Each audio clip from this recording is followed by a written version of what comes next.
का ये सखी बोला हो। का बात बा आज बड़ा उदास बैठल हो। अरे का ये सखी का बात बताई। पहले पहले गया हनी अपने घरे गवना गया रहल हमारे साथी का ना भेल तुमसे का बताई ना बताओ तनी बतावा तो का भयल। और जब इतना पूछती हो तो ला तुम्हें बताती सुना सुनावा।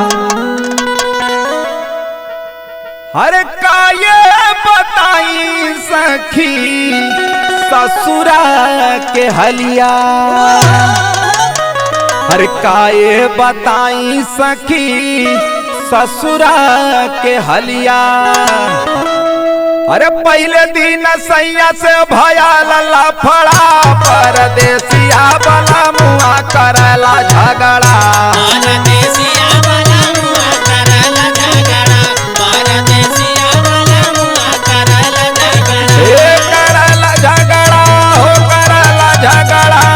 करला झगड़ा। परदेसिया वाला मुआ करला झगड़ा।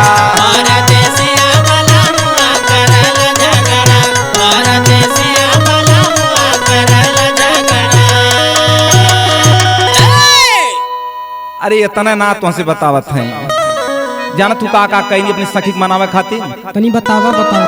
सुना सुनावा। अरे सैया के मनावे खातिर अरे कैनी नाच भंगड़ा। कहो देखे में तो ऐसा ना लगे न तोहर राजा सुनील। सुना अरे सैया के मनावे खातिर कैनी नाच भंगड़ा। अरे कहेला कि नाही तोर जमाल भंगड़ा। परदेसिया वाला मुआ करला झगड़ा। परदेसिया वाला मुआ करला झगड़ा। परदेसिया वाला मुआ करला झगड़ा। करला झगड़ा हो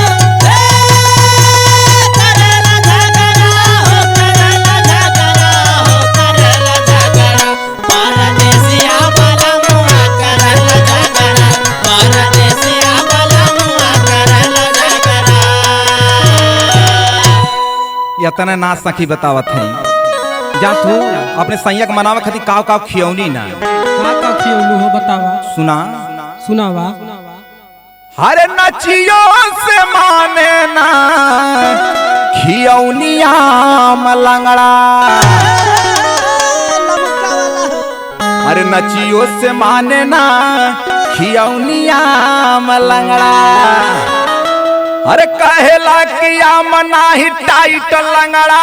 परदेसिया वाला मुआ करला झगड़ा। परदेसिया वाला मुआ करला झगड़ा। परदेसिया वाला मुआ करला झगड़ा।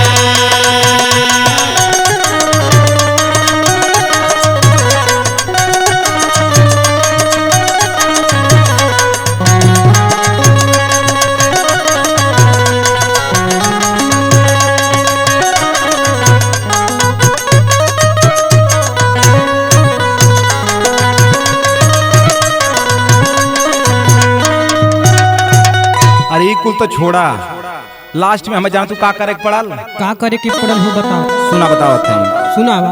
अरे हारल था कल सखी हम पगड़ी के बोलवनी। अरे वह सुभाष पगड़ी हो। अरे हारल था कल सखी हम पगड़ी के बोलवनी।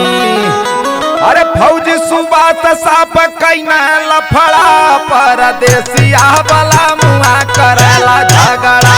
परदेसिया वाला मुआ करला झगड़ा।